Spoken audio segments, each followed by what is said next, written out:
Run it back, Philly. No frauds, no fanboys, no intro. The first thing I'm going to say, and this might sound crazy to everybody that's been following me for a couple of years now on my coverage of the Philadelphia 76ers. I was impressed with Doc Rivers. I was impressed with Doc Rivers in this game. Did I just say that? All right, so why was I impressed with Doc Rivers? What did Doc Rivers do in this game that he hasn't done all season, or that he's maybe tried to do all season and hasn't worked? What was different? I just felt a different energy. First of all, I do think the Sixers play up to competition. I do think the Sixers, when they play a better team, nationally televised on TNT in LA, I just think they put up more of a fight, and they seem a little bit more engaged and more into the game itself. I think also Doc Rivers maybe coaches up to competition. Whereas, he's playing the Clippers, his former team, the team that fired him. The coach that took his place is coaching on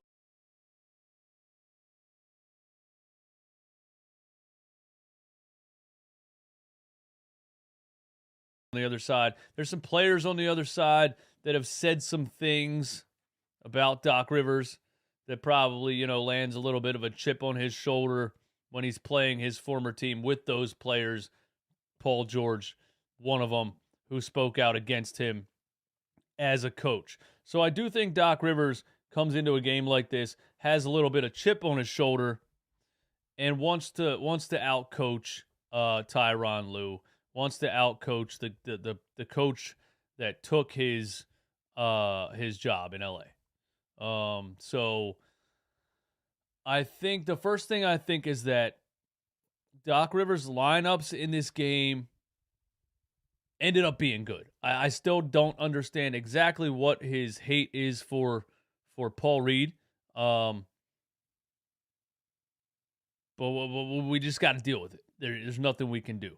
They didn't get absolutely murdered on the glass in this game. Let's look at the stats here. Let's look at the rebounds. I assumed off the top of my head they didn't get murdered on the rebounds in this game, and they didn't. It was tied 33-33 in the rebound department.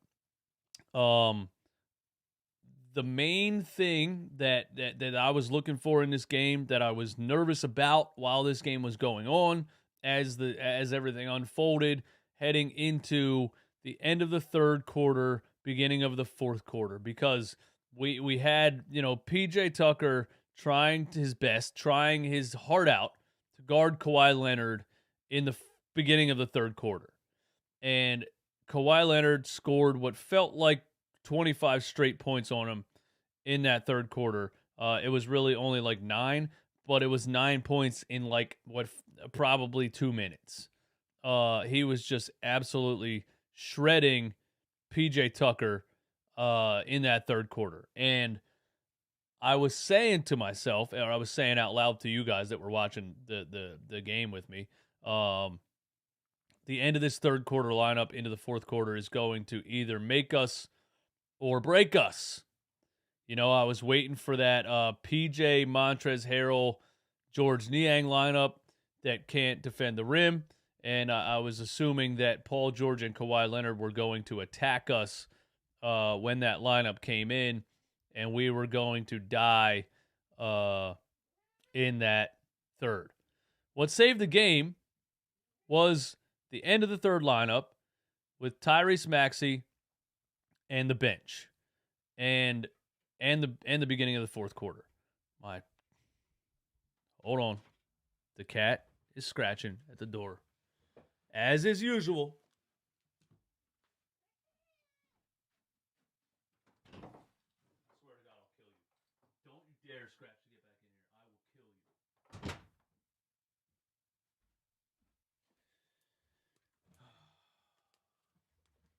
you. I gotta get rid of this cat. He's just old and weird. He's just old and weird. I think he's senile. He doesn't know where he is anymore. He's just like, he's scratching to get outside the room now. But then other nights I start the stream, he scratches to get in the room. What do you want, bro? I gotta get rid of this cat, man. He's old and senile. Anyway, where I think the game was won or was sustained or we survived was the end of the third quarter into the fourth quarter, the Tyrese Maxey show, especially when the fourth quarter started. You know, that was it for us. We were either going to get killed when Joel Embiid goes to the bench, or we were going to survive, and Tyrese Maxey took the bull by the horns. Took the bull by the horns. The entire first couple of minutes of that fourth quarter was the Tyrese Maxey show, and it was on and popping, and he just started going nuts. I mean, step back threes, driving and getting his little floater off and getting to the free throw line. He was cooking. Tyrese was cooking. Tyrese Maxey is back, He's back. And, you know, he was out for a month and a half with a fractured foot. You know, maybe it takes a little bit of time for him to get back into the groove and get things going again. And then moving to the bench is another big change for him, you know. When they said they were moving him to the bench, the first thing I thought was, it's all about the lineups. It's all about staggering, you know. Is he going to be put in a position that's going to take advantage of his skill set? And that lineup at the end of the third into the fourth with Maxey, I think it was Maxey, Shake, Trez, Niang, who else was in there? It wasn't Matisse Thybulle yet. Maybe it was Matisse Thybulle. There's no way this cat's scratching to get back in the room. There's just no way. What do you want? I don't know what you want. He's literally meowing right now. It's 1 o'clock in the morning. Anyway, that's the lineup that saved us. The Maxey lineup. End of the third, into the fourth. That's the lineup that saved us. And I'm happy.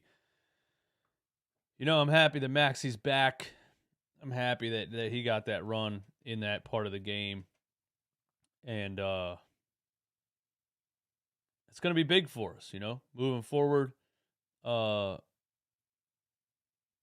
Richard Buchanan, he did not go with the all-bench lineup. He had Maxey and Harris to start the fourth. Was the key run. Yeah, I agree with that. Well, I think the lineup that killed us the last game was Maxey was in there, but it was Maxey, Shake Milton, J. Tucker, and everybody in sight. That Maxey run extended the lead for us, and you know, we held on to it the rest of the way. Some people in the chat were like, why did he even put Harden in the game? He should have just let Maxey keep cooking all the way to the end of the game. But I think Harden came in and he didn't try to take over. He didn't try to like kind of step on Maxey's toes or anything. He really came in the game and tried to help him out, tried to keep feeding him. So I liked what Harden did when he came in. I loved what Tyrese Maxey did in this game. 22 points off the bench in 27 minutes. A plus 23. If you look at the plus minus on the entire roster, Tyrese Maxey is the highest plus minus in this game with a plus 23. 2 rebounds, 2 assists, 1 steal.